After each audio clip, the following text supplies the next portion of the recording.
Here's what's cooking on today's Sports Stove podcast. We're going to be talking a lot of NFL. Our pick sixes for the week, playoff picture, dark horse teams. We got Twitter polls to talk about as well. Of course, we'll cover John Madden, some college football, Major League Baseball Hall of Fame, and so much more. That's what's cooking on today's Sports Stove podcast.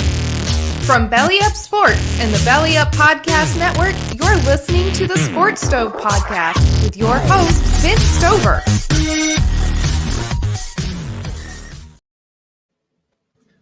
Welcome in to a new edition of the Sports Stove Podcast. We are live tonight.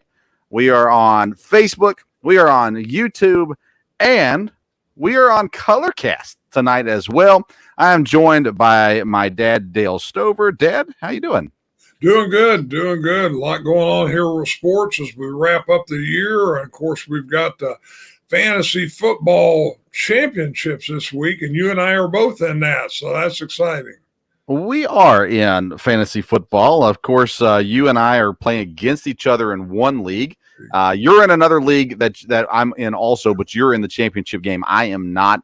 And so nonetheless, I'm not super excited about that, but that's okay. It'll all be just fine.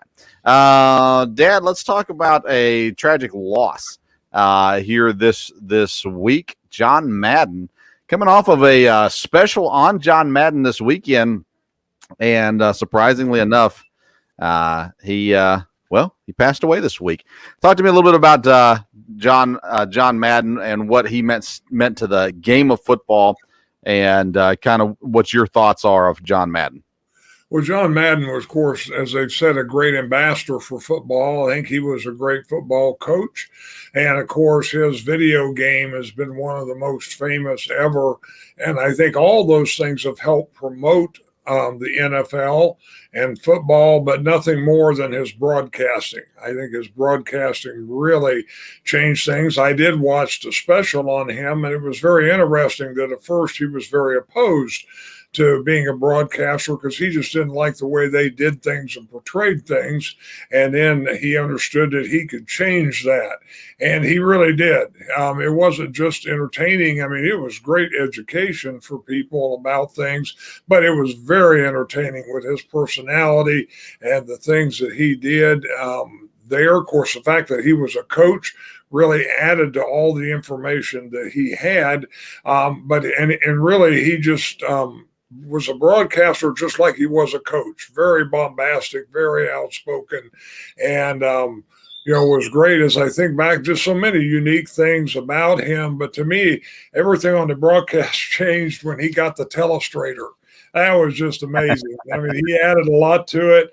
And I was thinking back today of different things. And as a Packer fan, I think he was the first one that called Frankie Winters the old bag of donuts. And I remember him on the telestrator circling his stomach and said, "That's just a bag of donuts there." And, of course, he made a lot of players famous like that. Yeah, it's funny. My kids are younger, and all they know about them is video games. And, sadly, he should be known by more things than that. But, it's intriguing to kind of see where they are with it all. And, you look at him and Pat Summerall, and they were a great team. And they really, in my opinion, made football more exciting to watch and more fun to watch as well. And so it's sad to see him go, and especially weird timing, right? We talked about that. You had the special on him this past week, and it's just strange to kind of see how that all shook out. It's probably a great way to honor him, though. It would have been maybe a little more awkward to have the special after his passing. I think it was, in one of the ways, it was a great honor. The way they did the special and had him sitting there reacting to the things that he saw and what people said, that was really neat. Yeah, sure was. And his legacy will continue on through the video game, but sadly, I just don't think people will understand how influential he was to watching football as well. And obviously, he was a great coach also, and so sad to see for sure. Let's get into some NFL conversation tonight. We've got a lot going on within the NFL right now. I want to start off with some polls that I had this week, and that'll lead us into some more conversation. Let's start off with the poll. We started off with Super Bowl polls, asking people who they thought would they had the most confidence in each conference. So, Dad, I'll ask you first. The AFC, I gave three teams and then the other option. So the three teams were Buffalo, Kansas City, New England, and then other was the other option. And again, the question is, who do you have the most confidence in from the AFC to go to the Super Bowl? I would say Kansas City. 100%. I agree with you on that. They won the poll. 56% of our Twitter pollsters chose Kansas City. 23% chose Buffalo. 11% chose other, and 10% chose New England. The only person who commented under the other said the Miami Dolphins, and I responded with, well, that I think they're more of a dark horse team more than a confidence team. But the avid Dolphin fan, the commissioner from TSS Fantasy, he said they've won 7 straight. They haven't played anybody good yet, so you don't know how good they are, and they're going to be great. They're going to win the Super Bowl. So is what it is. But Kansas City wins the poll. NFC, again, 3 teams. I chose Dallas, Green Bay, Tampa Bay, and other in the NFC. Who do you have the most confidence in the NFC to make the Super Bowl? I really think it's Green Bay. Of course, we're Packer fans, but I think the way they've played and the way things are going, and again, if they get home field advantage up there, this weekend, everybody's going to see what home field advantage is like in Green Bay when it's single digits. And I have the most confidence in Green Bay of those 3, especially. Yeah, they won the poll again. 50% said Green Bay, 29% said Tampa, 17% said Dallas, 4% said other, meaning that it seems like it's pretty much a front runner. When I look at the NFC, Dad, Green Bay and Tampa are the 2 teams I look at as the most likely to go anywhere. I think Dallas is really talented. I've said that all year, but I have the most confidence in Green Bay and Tampa. I probably have similar confidence in both of them, honestly. I think Tampa, they've been there. They've got maybe the best quarterback of all time leading the way. They've got a lot of experience. They got a lot of talent. So I trust in Tampa. I also trust in Green Bay, the way their defense has played. Their special teams has been horrendous, but Mason Crosby's been actually making field goals. So that's a change of pace. But so those are the 2 teams that I really have the most confidence in as well. Where I live and where you live, honestly, the Bengals are finally getting a little bit of run. I live in Lexington. You're up in Ohio, so you hear a lot about them. We asked this question a few times throughout the season, but how confident are you that Cincinnati can make a run at the Super Bowl? I definitely think they got a good chance to win the division, and I think they can win a game or so in the playoff. It wouldn't really shock me if they get in the AFC Championship game. I don't know that they would go to the Super Bowl yet. It would depend probably on the other teams. But again, I think depending on there's several teams this time, depending on if they get home field, Cincinnati has a good home field, a good fan base, and could help them a little bit. Again, I think they're a little young to go through all of it, but I think it wouldn't totally shock me if they were in the AFC Championship game. They have a really good offense. They have an okay defense. I think they're still a little bit away from the Super Bowl. Someone on Twitter asked, 3 years over or under that Cincinnati's a legit Super Bowl contender. I said under to that. What do you think about that? Yes, I think where they're headed, if they stay healthy with the talent they have, if they make a few of the right moves, free agent wise or whatever in the offseason, they're definitely headed in the right direction. Yeah, I look at it, you've got teams like Buffalo and Kansas City who are already there. You've got Miami, you've got the Chargers, you've got New England, all of which are going to be getting better. So it's going to be a tough road in the years to come, but Cincinnati seems like they're right there where they need to be definitely, I think at least, moving in the right direction. It's their conference to win. We've talked about it before. If they beat Cleveland in the final week of the season, they clinch the division. Now, they can clinch it earlier, but it'll take everything going perfectly for them. If Cincinnati wins and everybody else loses, then Cincinnati clinches. But otherwise, if Cleveland wins or if Cincinnati loses, then it's going to come down to that last week there and be all up to them to win the division. Let's look at the other playoff picture. The AFC, Miami's, making that run right now. Indianapolis is getting better right now as well. Of course, Carson Wentz is in the COVID protocols. I don't trust anybody in the North outside of Cincinnati, and I think they're a dark horse as well. I don't trust anybody in the West outside of Kansas City right now also. Who's your dark horse AFC team or teams?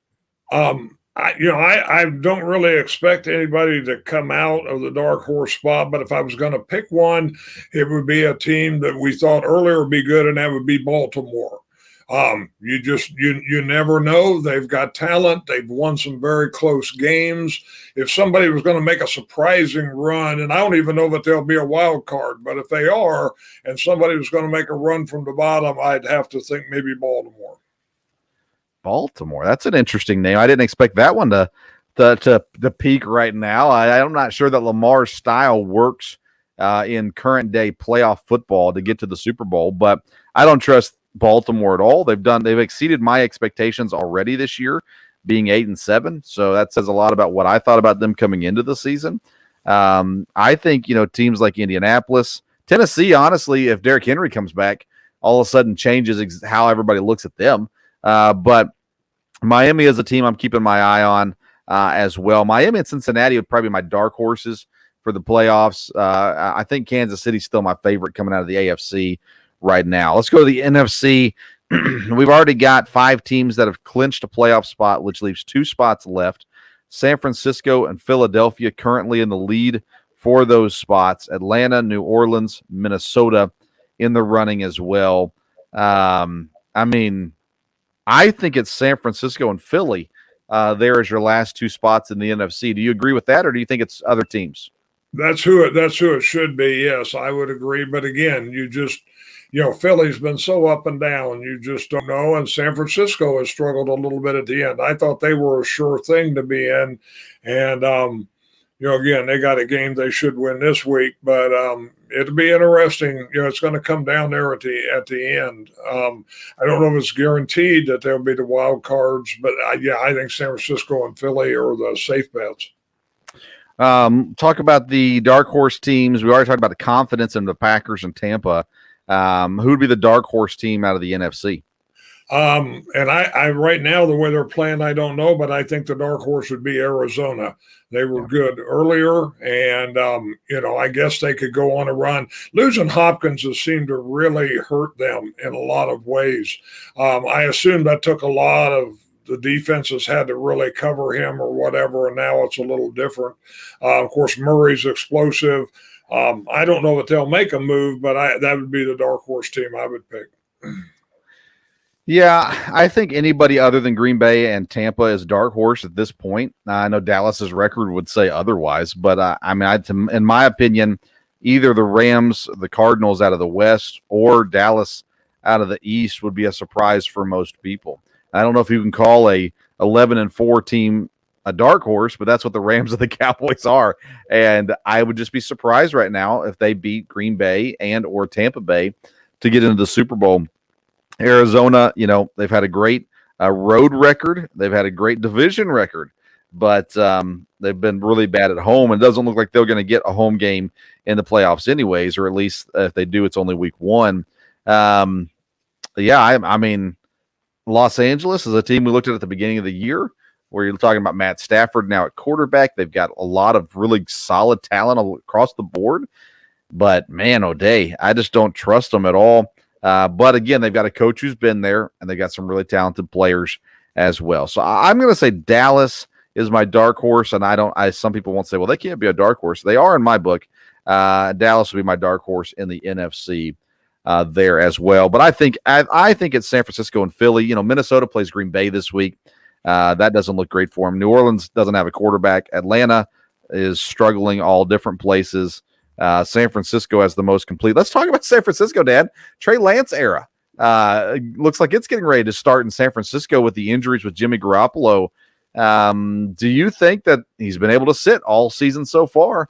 Is that going to come out and be a good thing for them, or are we looking at a failure here from San Francisco in the last couple of weeks?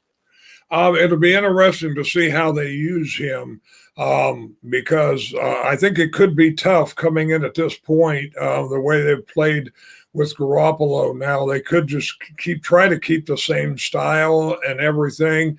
But Lawrence is a little more explosive in some ways, so they may try some different things.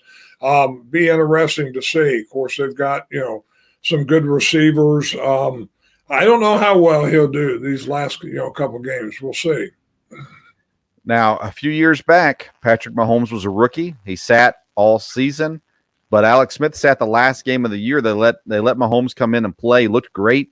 They put Smith back into the playoffs, of course, but I think having the opportunity to sit and learn, hopefully he's asking questions. Hopefully he's been teachable, coachable, those kind of things. In my opinion, it's his chance to come in and just take the job where there's no question about it. He's the guy of the future in San Francisco. That doesn't mean he has to win a Super Bowl.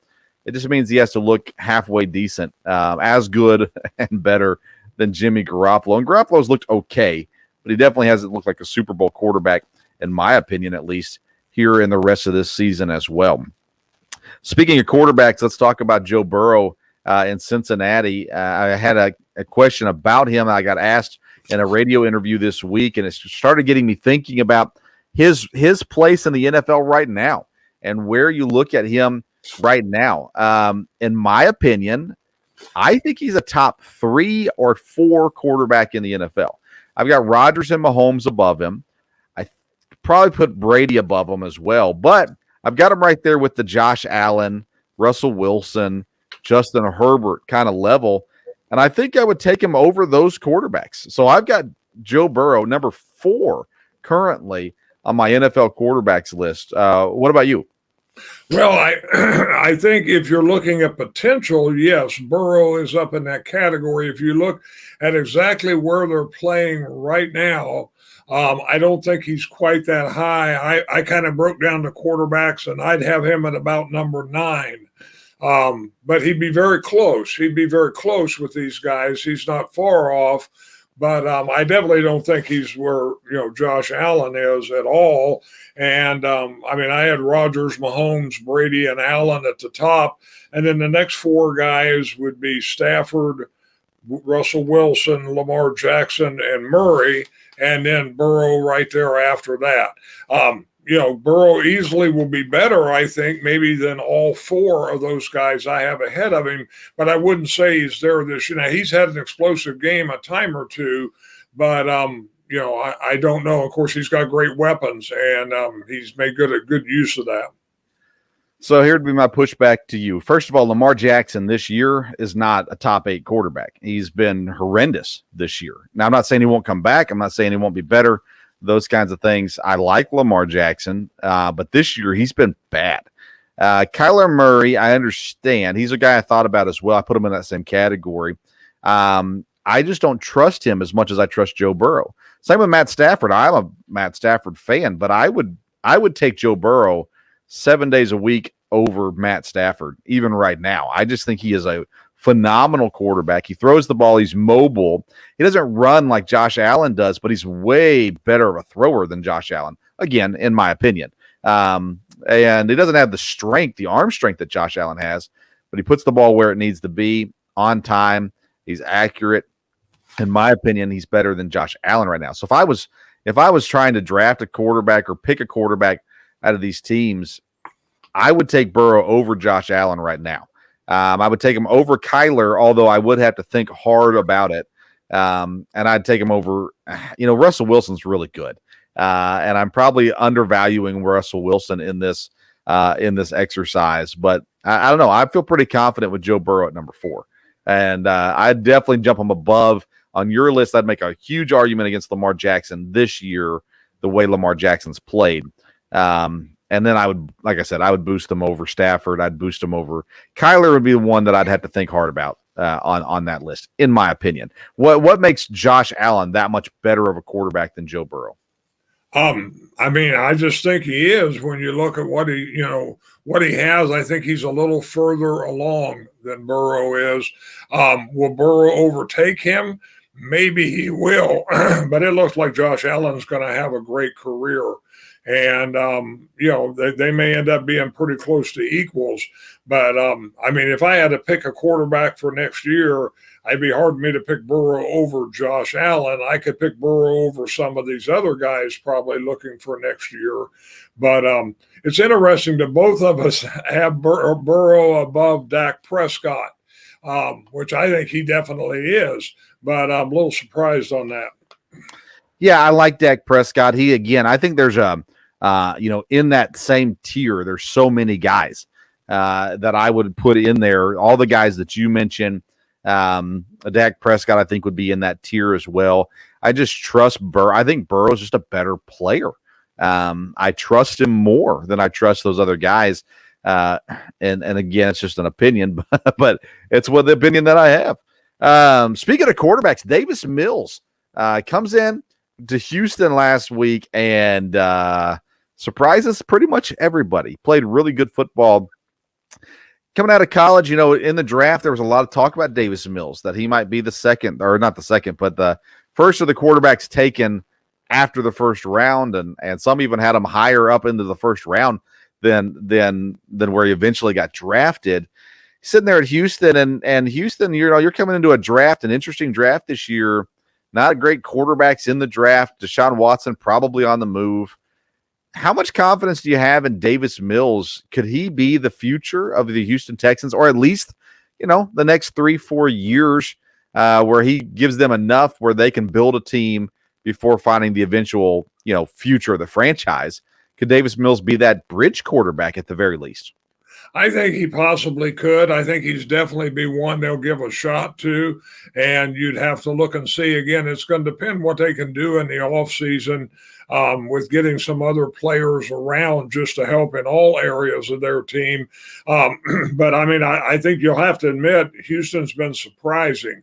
They have not been the doormat. They're not high necessarily in their record, but they've been much more competitive than I would have thought they would be. When you look at, one of the big talks is Deshaun Watson getting traded to Philadelphia in the offseason. So let's say they move him for Jalen Hurts. Would you play Jalen Hurts over Davis Mills? I don't know. I mean, I think Hurts has proved he can play quarterback. It might be an interesting battle. I don't know. And I don't know if they want to put two quarterbacks in a real competitive situation. Yeah, you want to get better, I would hope. But, I don't know. That's an interesting one. I mean, at this point, I would take Hurts over Davis Mills, but maybe we'll see something out of Davis Mills these next 2 weeks where he continues that consistency. And maybe there's an opportunity for him down the road here in Houston to be a solid quarterback that gets to play and compete for the starting job for the next several years. I don't know. Speaking of quarterbacks now, not only the new ones, but the old ones, Ben Roethlisberger basically says, this is it for me. This will be my last home game in Pittsburgh this week. And everybody says, I sure hope so. The way he's looked this year. Roethlisberger, he comes into a draft with Phillip Rivers and Eli Manning, wins a Super Bowl early on in his career. He has a lot of success, especially early in his career, a lot of good stats as his career went on. He had some legal issues, some society issues and whatnot from there. When all's said and done, is Roethlisberger a first ballot Hall of Famer? I think he'll definitely be a Hall of Famer. Whether he's a first ballot, not for sure. I would think there's a good chance of it. Yeah, I mean, you win did he win 2 Super Bowls or just the one? I'm trying to remember now. I think 2. Yeah, I think you're right. And I should know that, but I'm trying to think through. I remember he played against Green Bay. He played against Arizona as well. But anyways, I don't like Ben Roethlisberger. I haven't liked Ben Roethlisberger for a very long time. I think he's made some improvements in his life, which I applaud. but he clearly should not have been playing this year. I mean, they should have moved on already, but they don't really. It doesn't seem like they have anybody in house that can be the guy there in Philadelphia or in Pittsburgh moving forward. So, Mason Rudolph's not the guy. Dwayne Haskins doesn't appear to be the guy. So I don't know. It'll be interesting to see what they do. I think they're a possible landing spot for a big-time free agent quarterback here this offseason as well. Something to watch for on there. I did take a Twitter poll on Davis Mills as well, asking the confidence level that Houston should have in him being their quarterback of the future. 30% of the voters said 75% confidence. 30% also said less than 25% confidence. 21% said 50% confidence, and 19% said 100% confidence. I don't have 100% confidence in Davis Mills being the quarterback of the future in Houston. And I probably have less than 25%, honestly, as well. All right. Let's get into our pick six this week. We were on fire last week, both of us getting 5 of our 6 picks correct. So as a show, 10 out of 12 picks we nailed. So congratulations, Dad, and congratulations, Vince, on those picks as well. Let's get into our pick sixes this week, and it's an interesting week ahead. It's going to really start to should clear up a lot of the playoff picture, especially in the AFC. But we will see. Let's start with our picks, Dad. Most of the games on Sunday, one game on Monday, unless some of them get moved. And then we've got a Sunday night game that we'll be watching, Green Bay and Minnesota. Let's get your first pick of the week of your pick six. I will take, like you said last week, I take the favorites a lot, but I have several underdogs this week. So okay. I'm sorry. I'll start out with Miami and the points against Tennessee. Miami and the points, 3.5 points to be exact. They are 3.5 point underdogs against Tennessee. Tennessee at home in this game. I picked this game as well, Dad. Explain your pick, why you feel that confidently about Miami. Well, I think Miami's on a roll. I've heard a lot of talk this week about, Miami has not beaten good teams. So we will see how that goes. But if Miami's going to make a move, then and I think Tennessee's a team that can be beat. So that's why I went with Miami. Yeah, Miami's hot. Tennessee is not. Tennessee's not good. They're just not. I don't care what anybody says. I know what their record is. They're not good. They're not a legit playoff team. They don't have the talent on the team as it currently sits. Without Derrick Henry, they don't have an identity, and they're just not good. Now, can they win? Sure. Will they win? I don't think so. I picked Miami as well. 3.5 point underdog. Surprised me to see Miami at 3.5 points. That really, really surprised me. So I jumped on that immediately. I picked Miami as well. Game number 2 for you. I'll take Indianapolis over Las Vegas. Now, again, that could be a little iffy here depending on the quarterback situation. But again, Indianapolis is on the move. Las Vegas still has a chance to stay in the playoffs, but went with Indianapolis to cover on this one. All right. So that number right now is at -7. I went the opposite way on you on this one, Dad. Especially with the Wentz situation, Sam Ehlinger's not going to beat Las Vegas by a touchdown. And I went Vegas on this one. So we're opposite ends here. You go Indy -7 favorite. I went Vegas +7 underdog. And my thing here is it's just not the spot for Indianapolis to be able to blow out Vegas. Can they beat them? I suppose they can. I mean, Jonathan Taylor's the key there in Indianapolis right now. But I think Vegas can at least make this one close, if not get the win here this week is kind of the way I'm looking at this one. Game number 3. So far, we've picked the same games. I'll take Arizona and the points over Dallas. Okay, I did not pick this one. What gives you let me look. I haven't seen that one. Let me look real quick. That's so Arizona's a 6-point underdog to Dallas. Give me your thoughts on that one. Well, again, Arizona, I mean, if they just keep losing here, this is going to be amazing. So, I think they're hurting without Hopkins, but I think if they're going to come into a game where they have to win, now Dallas still has a shot at getting, home field. So they're going to be, ready to play also, but I think Arizona can beat them, or at least could get within a field goal, and that would work on this one. Man, I mean, I wouldn't be surprised if Arizona covers this game, which is what we're picking, but I would be shocked if they win, honestly, at Dallas. That would surprise me. Needless to say, I did not pick that game there. I wouldn't be surprised if Arizona covers, though. They desperately need to win. There's no doubt about that. I'm just not sure that they're there. I mean, I don't know that if you look at the end of this season, the way this is ending as it currently looks, if you look at it and have confidence that Cliff Kingsbury can lead you to a Super Bowl, because that's where my doubts come in right there. It's not in Kyler Murray. It's not in the talent level. They'll get Hopkins back in the playoffs, it's supposedly. So maybe they can make a run, but I don't trust the coach there. All right, who's your fourth game this week?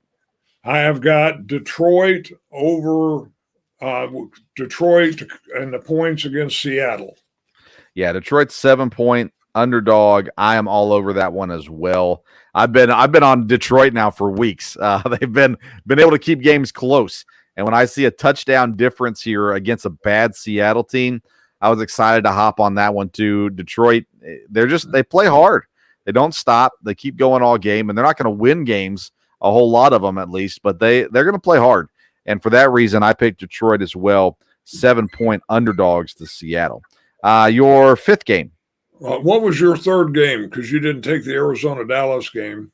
I'm going to come back to it. I'm going to hear yours first, and then I'll give mine. All right, that'll be fine. And I'll take Houston and the points against San Francisco. That's a lot of points.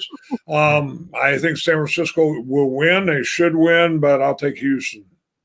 All right, so I've got Houston at 12.5-point underdogs to San Francisco. I avoided as many of those double-digit ones this week as possible, so I did not pick this game either. You know, Dave, we just talked about Davis Mills possibly going against Trey Lance this week, and either San Francisco is going to be phenomenal or Houston's going to keep it close. It's not going to be, a 10-point game, I don't think. I think it'll either be a blowout or it'll be a close game. I was scared to death of this one and staying as far away from this one as possible. Who's your sixth game? Be Philadelphia to cover against the Washington football team. Yeah, Philadelphia 3-point favorite. I went with them as well over Washington. I think Philadelphia is making their run. I think that there's no reason for them to not make the playoffs. Washington, they're an interesting team, but they just don't have the ability right now. They've not been playing well either. They've got injured defense. The offense has not been performing like it should. Philadelphia, again, in desperate need of a win. I think Philadelphia gets this one as well. So I picked Philadelphia -3 also. So I've got two games that you didn't pick. I've got the Los Angeles Rams, 4.5-point favorites over Baltimore.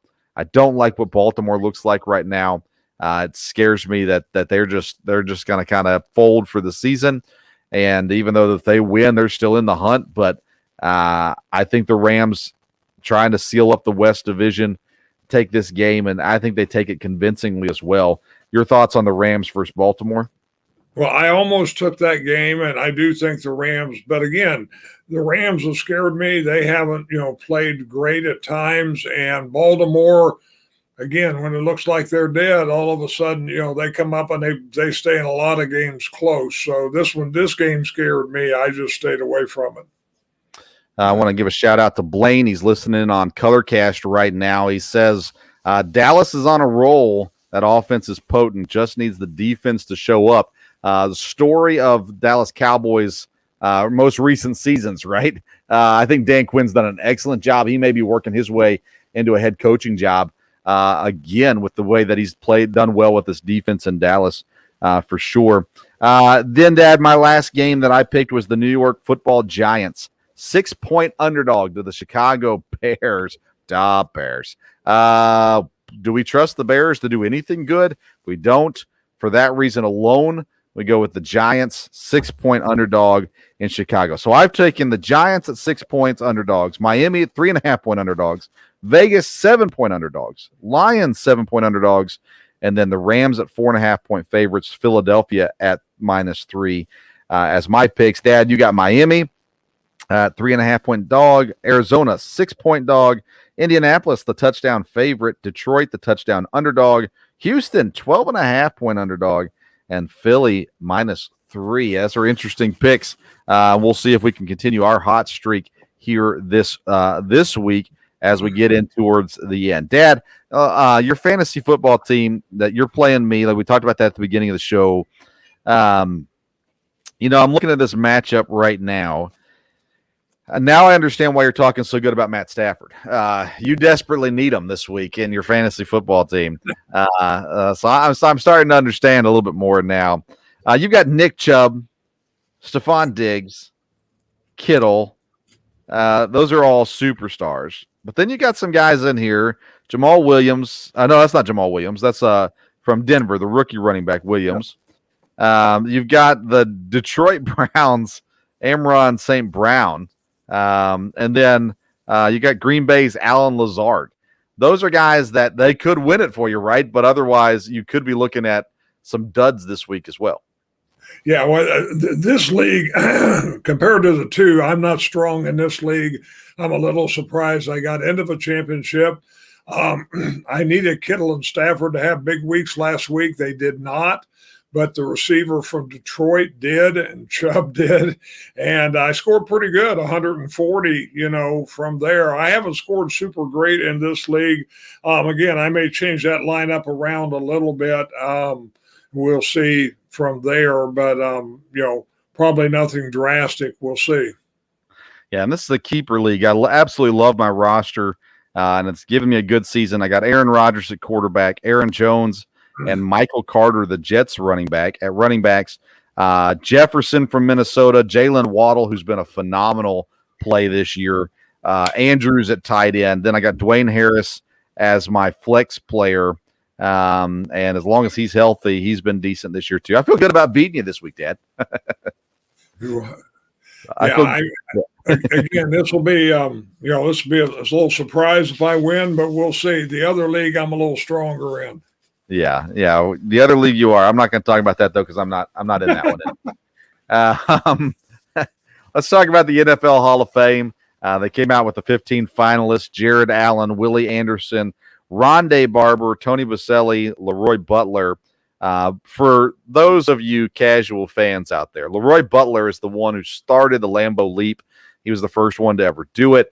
And he gets credit for it, but that's not why he's in the Hall of Fame list. He was a phenomenal safety, and he should get in. Devin Hester, Torrey Holt, Andre Johnson, Sam Mills, Richard Seymour, Zach Thomas, DeMarcus Ware, Reggie Wayne, Patrick Willis, Bryant Young. An interesting crew, Dad. I don't know that too many of them are superstars, but all of them obviously incredibly good NFL careers. Some of them short NFL careers. Thinking like Patrick Willis, for instance. He retired early on after a pretty short career, but he was phenomenal when he was healthy there in San Francisco as a linebacker. We saw a lot of Jared Allen. He played at Minnesota, and that's where we saw a lot of him at as well. Some great receivers, Torrey Holt, Andre Johnson in there as well, Reggie Wayne. I don't know. What's your thoughts on these finalists? Well, again, I think it's very, very close. I don't believe there's anybody. Some years there's one or two guys. Well, it's their first chance to get in. They're going to get in. Last year with Peyton and Woodson. We definitely don't have that on this list. So I think it'll be very close. I think they're all about equally deserving. I don't know that I see any of them that is really way below the others. There's a couple I probably wouldn't put as high, but overall, I think this should be a real interesting vote, and I think Leroy has a good chance to get in on this one. I'd love for him too. I'm not sure if he will or not. Sam Mills is kind of the guy I look at and go, I'm not sure that I'd put him above some of these other guys on the list. What about Devin Hester? I mean, he's going on as a kick returner. He, never made it really as a receiver, never made it as a corner as he came into the league. But he was a phenomenal return man, punt and kick returns. And, I'm not sure that he gets in this year. I would assume he gets in at some point. But does he deserve to be in the Hall of Fame? I think so. When I looked at this list, I had three guys that kind of jumped out, and he was one of them. He was a phenomenal returner. I don't think there's any doubt about that. We've had punters get in the Hall of Fame as specialists. And, I mean, Hester was a guy that, if you didn't kick away from him, then, at any point in time, he could hurt you. So I think he deserves to get in. Yeah, I'm sure Tony Dungy would say he deserves to get in as the Super Bowl against the Bears. He kicked it right to him to start the game and touchdown Chicago. So, that was interesting. Who are the other two on the three that jumped out? Well, I think Leroy Butler should get in, and I think Tony Baselli. I remember him as an offensive lineman, and I think he would be one that should. I guess the other guy, Zach Thomas, I think, was a real game changer. That one made sense. The receivers are all, a couple of them to me are kind of equal with Andre Johnson and Reggie Wayne, Torrey Holt there. Any of those would be fine. Bryant Young was quite the defensive lineman, no doubt about that. I don't think Seymour is quite in that category with the others. And Jared Allen was real good. I thought he might get in last year, but if I remember right, he didn't do real well in the voting, so I'm not sure how it'll go this year. I think the offensive linemen, both Willie Anderson and Tony Baselli, are guys that should be in this year. Zach Thomas, I agree with you. I think he pops out as someone who was just great. The receivers, I think Reggie Wayne should. Torrey Holt and Andre Johnson, maybe I need to go back and watch Torrey Holt again. But him being there with Isaac Bruce for a long time kind of overshadowed him, in my opinion. Andre Johnson didn't play enough, didn't win enough. He was great. Don't get me wrong. You look at Calvin Johnson, he didn't win enough, but he was great also. So it makes sense for him to get in, but not this year, I don't think. Rondé Barber, kind of the same thing. He was really good, but over some of these other guys. So I would go Jared Allen. I'd go Willie Anderson. I'd go Tony Baselli. My favoritism would lead to Leroy Butler, but I'm not sure that he's, again, he's from a different generation. So, it'll depend on the voters from there. Zach Thomas, I think, obviously. I was surprised DeMarcus Ware had been out of the league that long.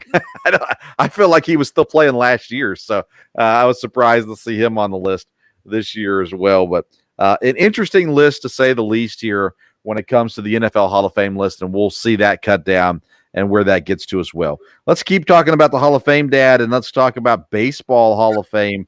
There's not a whole lot of baseball news to talk about right now with the lockdown, but the ballots are out, and the final ballots are turned in January. And we're getting to the end now of guys like Barry Bonds and Roger Clemens. There's a lot of just question marks around them. Will they make it in, or should they make it in? Those kinds of things. So let's start with Barry Bonds, because you're a Giants fan.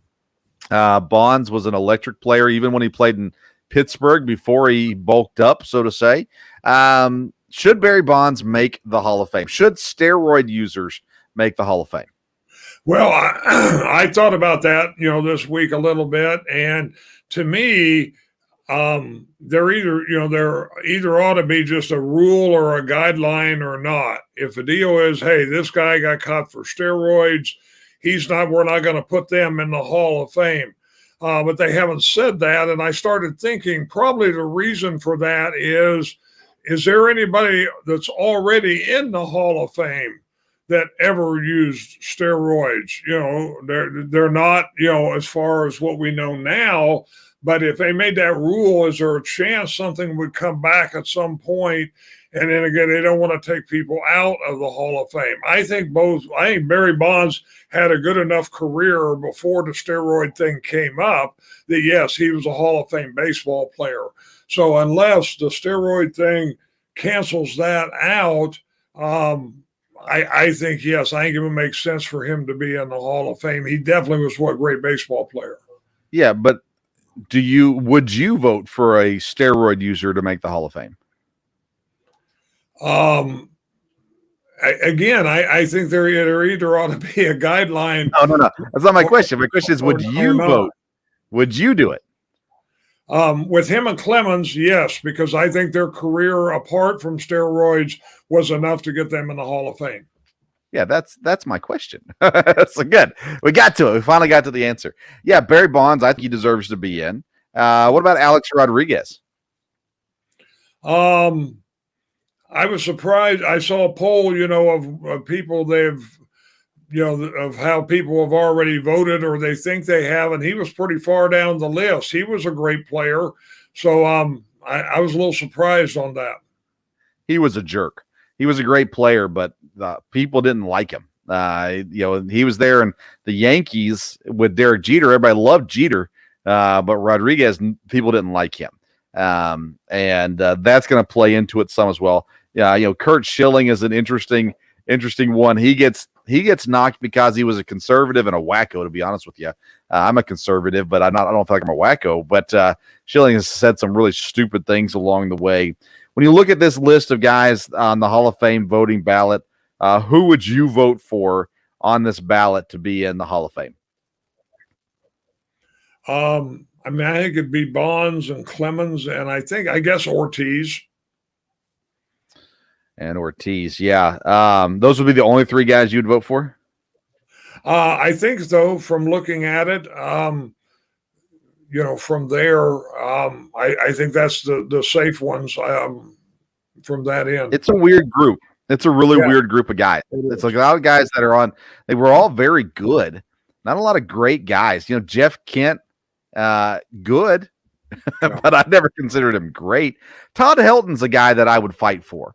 I feel like Todd Hilton is a Hall of Fame caliber baseball player.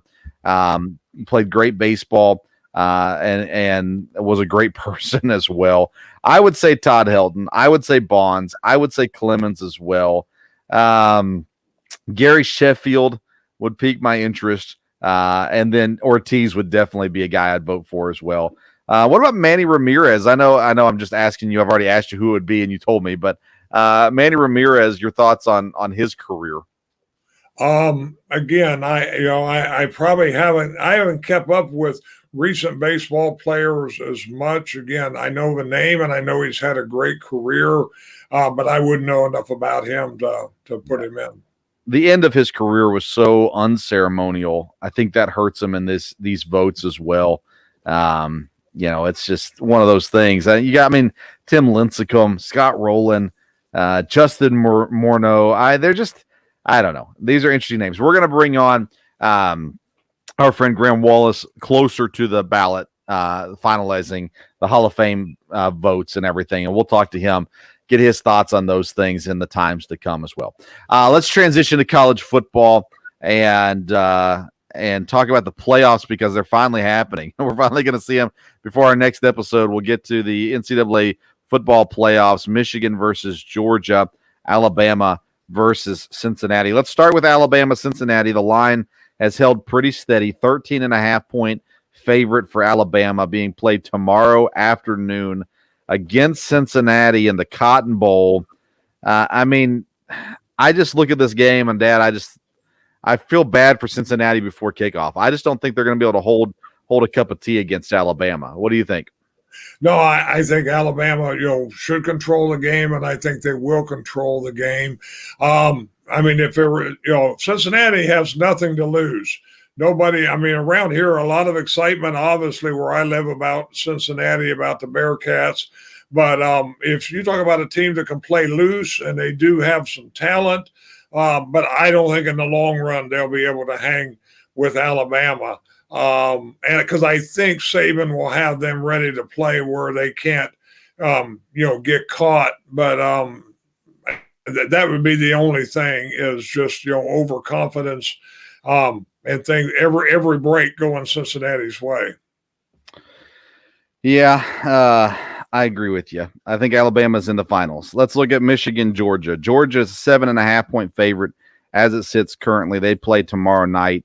There's been a lot of controversy over the quarterback at Georgia. Stetson Bennett seems to be the guy there. Georgia was so good this year. Their defense was so good this year. They looked so bad against Alabama. What do you expect the game to be like against Michigan? Well, I don't know. I think this game, COVID's affecting both teams, if I've heard right about this game, and that could be sad because I don't know that either one will be at full strength. Michigan will have a lot of drive, no doubt about that. Georgia, I think their motivation would be to get another shot at Alabama. So I don't know. I'd be for Georgia, But that could be a real interesting game. I have no idea how that one will go. Yeah, it's just so hard to figure out, right? What's it going to be like there for Georgia?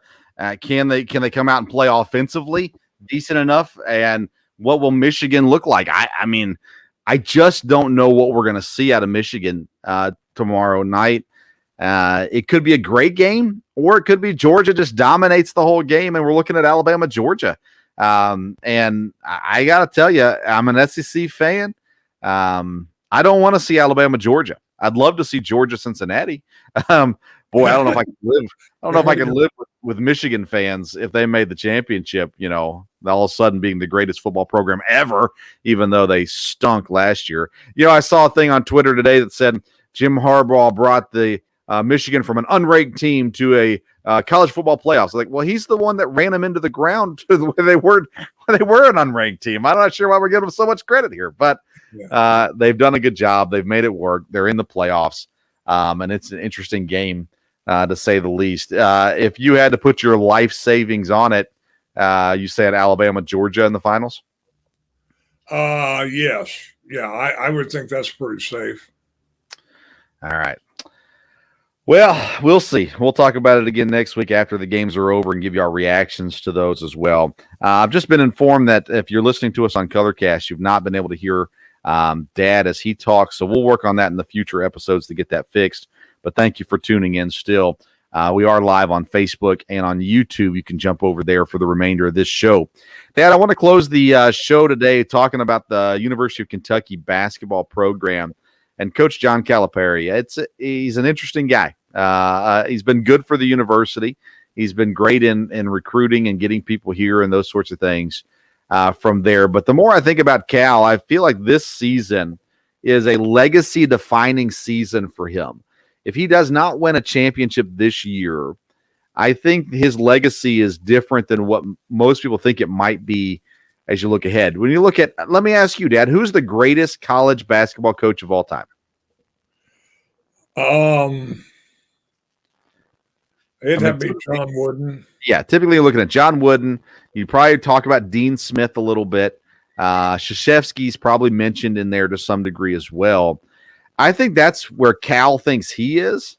But if he doesn't win another championship this year with the great roster that he has, I think he's going to be more down in the Bill Self range than the John Wooden range of things. And I don't think you probably wouldn't put him, and I wouldn't either, in the John Wooden range necessarily.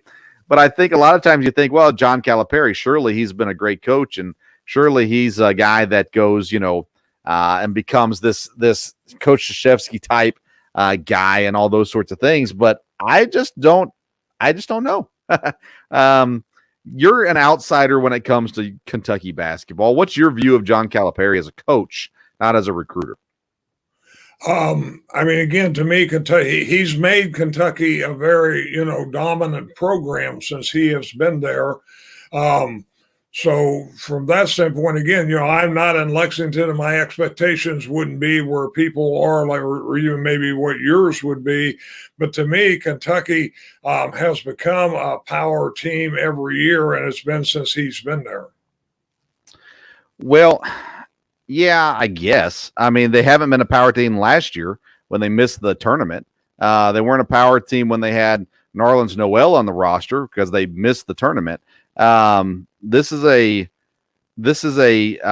definitely a program that should be more successful than they have been, in my opinion, at the very least. I mean, you look at them and you go, okay, they've made some Final Fours. They've been successful compared to most programs, but they've won one national championship under Coach Cal. And you look at the players that have come through this program, that's just unexcusable. Now, they had the great year against Wisconsin where they lost in the Final Four to Wisconsin. They were undefeated. And you lose a game. And I'm not going to hold that against them losing one game in the season. But when you cannot win championships in a program like Kentucky with the talent that he's had at Kentucky, to me, like I said, his legacy goes more in the Bill Self range than in the Dean Smith range. And he's a guy who could be one of the greatest coaches of all time, but I think he's proving that he's not one of the greatest coaches of all time. And he's the greatest recruiter, maybe the greatest recruiter of all time. because since he's been at Kentucky, he hasn't been caught cheating. It's not to say that someday he won't be, but he hasn't been to this point. He's brought in some amazing talent. He produces some great NBA guys. He needs to produce some championships as well. Would you put him, a tier or two below the greatest college coaches of all time? Well, I don't know. I started thinking about that as we started talking about it. I don't think he's in the category with the very top coaches. Like you said, is he where Bob Knight was? I don't think so. Is he where Digger Phelps was? Not sure about that. And I'd have to think back about other coaches, but a lot of them are going to come to mind as we go along. I don't know he is quite at that level. He would be just below it, and he might end up being up in that category. John Thompson, is he better than John Thompson? I don't know. I think that would be kind of a question.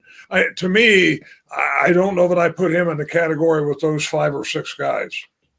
Yeah, it's we got a comment here on Colorcast, and I know, again, you can't hear my co-host, and so you didn't hear all the stuff you just said, but it says Cal's in the same recruiting-wise in basketball as Saban is in football, which I agree with, but he's not the same in coaching. And so he is a great recruiter. He brings in some great skills, and thanks to the guys from High Low Sports for commenting and listening. Dad, I put him in the same category as Bobby Knight. You said he's not. That's the category I'd put him in. Right there with Bobby Knight. Bobby Knight won 2 championships, I think, in Indiana, and went to the Final Four and had some really successful years. But when you look at Bobby Knight, unless you're from Indiana, and you're from Illinois, from that general region, so he was a big deal. But I don't know. To me, they're similar in their coaching successes because Cal's been successful. I mean, you look at some colleges across the America, and they would say, boy, if we could have what Kentucky's had these last 10, 11 years with Cal, boy, we'd be ecstatic. But at Kentucky, we expect more. And some people say, well, you shouldn't. I do. He's got a top 3 recruiting class every year, and he's had the top recruiting class several years. There should be more from him, for sure, moving forward. I just think this year defines a lot for him. You missed the tournament last year because, and his excuse is COVID, and we had all these new players. They didn't have a chance for a normal offseason. Well, you're the coach.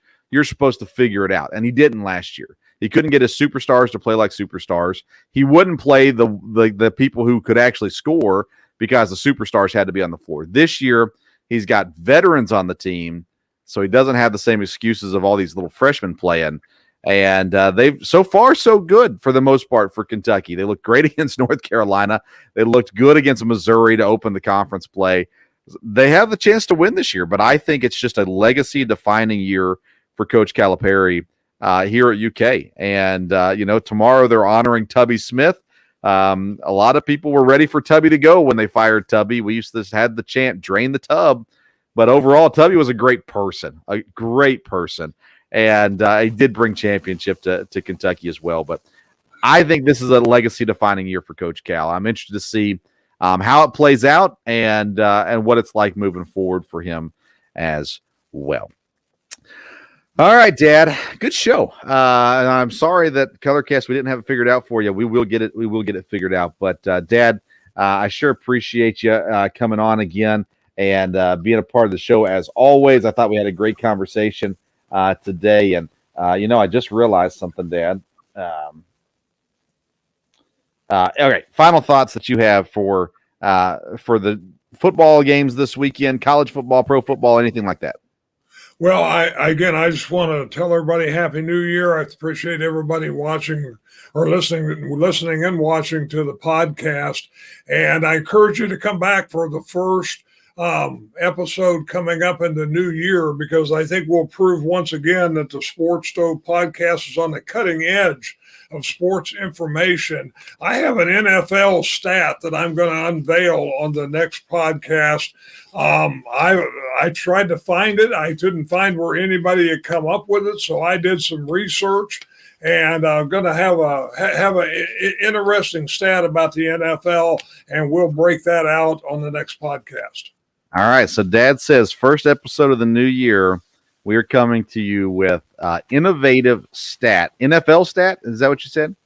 NFL, An NFL stat that only he has found. He's not heard anyone else proclaim it or post it. Of course, he's not on Twitter, but so you got to tune in the first live episode of the new year for that stat. I don't know what it is, so I'm excited and anticipating that as well.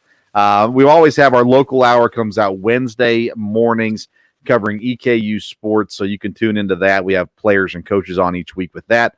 Then encourage you to follow us on Twitter and Instagram at Sports Stove, and you can also find us on YouTube and Facebook as well. We sure appreciate you tuning in. We will be doing our live shows on Colorcast. We'll do Colorcast, Facebook, and YouTube moving forward, and we'll work hard to get the audio stuff figured out for you Colorcast listeners, but thank you for tuning in there as well.